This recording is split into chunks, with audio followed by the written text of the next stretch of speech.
Last night I was walking by the sea and I had this realization. For decades I felt that there was something wrong with me for not having satisfying answers to questions like, what is existence? And then it hit me. That's exactly how it's supposed to be. There are two types of people in the world.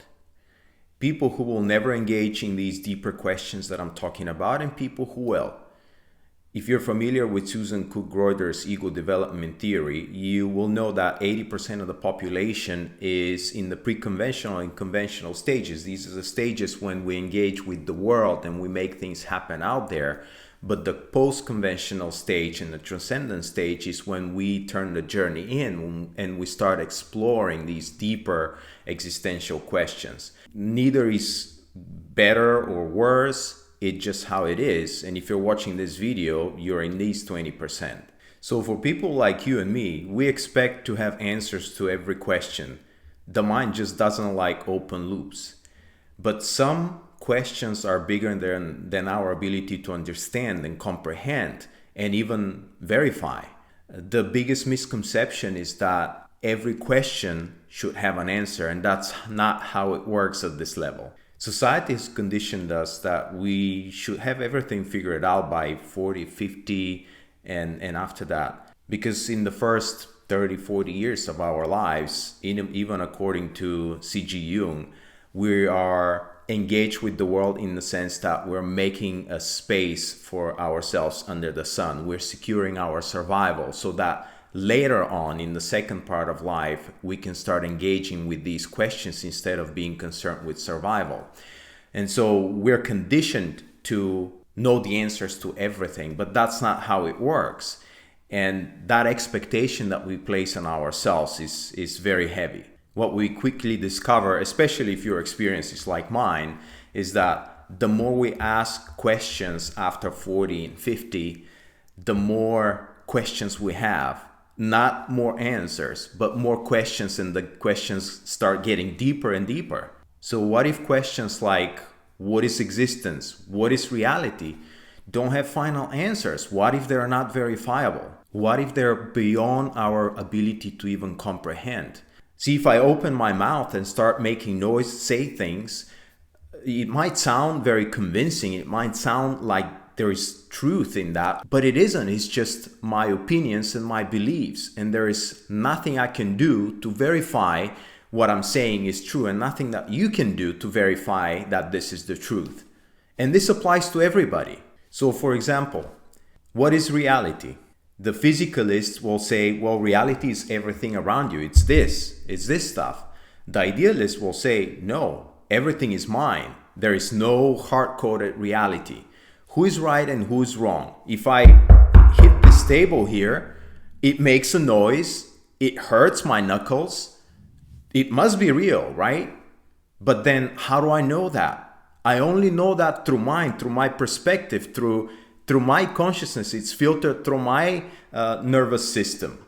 And so there is no way for me to step outside of my own psychology and my own mind to verify that this is actually true. And this applies to everybody. Nobody can verify that something is this way or the other way. Yes, they can believe, they can have opinions, they can make assumptions and defend these assumptions, but nobody can verify, and that's the point. The point is, all perception arises in mind, and that's where we're all stuck. We cannot step outside of our mind to know what is actually truth. And when I say true, I mean truth with capital T. Here's another question. What happens when I die? And this is in relation to our mortality. And if you're like me in your 50s, then this question becomes important. So what happens after I die? Do I just change form and move on in another form that's not physical? Or do I go into nothingness? And then the question becomes, well, what is nothingness? Does nothing even exist? And as soon as we ask this question, the mind wants to imagine nothing as something. But nothing is not emptiness. Nothing is just the absence of possibility. And that for the mind is impossible to imagine, because as soon as the mind wants to start contemplating nothing, It has a thought, and a thought is something. It's not nothing. So the mind wants to make something out of nothing, even to imagine it. And we're stuck in our minds. Here are two more questions that literally break the questioner. What is aware of awareness? And what existed before existence? So these are the limits of the mind. And many people want to say that science has all the answers. But even science starts with assumptions.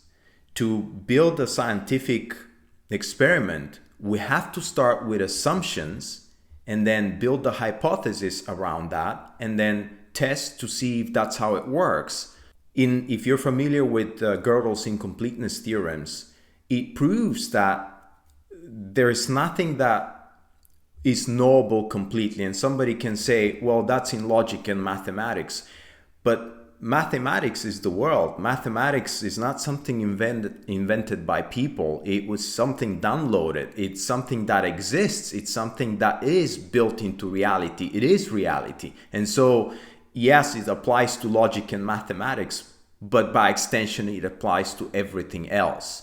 The final truth with capital T is unknowable, because every time we want to include our assumptions, we have to make new assumptions.